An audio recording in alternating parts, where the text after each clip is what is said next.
হবিগঞ্জে বেশ কিছুদিন ধরে টানা তীব্র তাপপ্রবাহ চলছে। এর মধ্যে দু একদিন ছিটে ফোঁটা পড়েছে, তবে সেভাবে বৃষ্টি হয়নি।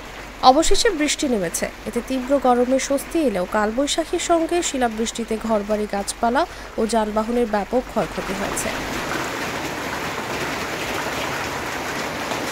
রবিবার দুপুরের পর হবিগঞ্জ পৌর এলাকাসহ সদর উপজেলার বিভিন্ন স্থানে শিলাবৃষ্টি ও কালবৈশাখী ঝড় হয়। প্রায় আধা ঘন্টা স্থায়ী শিলাবৃষ্টিতে গাছপালা ও ঘরবাড়ির ব্যাপক ক্ষতি হয়। পৌর এলাকার পুরান মুনসেফি এলাকার বাসিন্দা সুমন চৌধুরী বলেন, তীব্র গরমের পর বৃষ্টি হয়েছে, ভালো লেগেছে, কিন্তু শিলাবৃষ্টিতে আমার কয়েকটি ঘর, দোকানের টিনের চালা মারাত্মকভাবে ক্ষতিগ্রস্ত হয়েছে। টিন ছিদ্র হয়ে নষ্ট হয়ে গেছে। হবিগঞ্জ কৃষি সম্প্রসারণ অধিদপ্তরের উপপরিচালক নূরে আলম সিদ্দিকী বলেন, শিলাবৃষ্টি হাওর এলাকায় হয়নি, তাই বোরো ধানের তেমন ক্ষতি হয়নি। এরই মধ্যে জেলায় ৭৫% ধান কাটা হয়ে গেছে।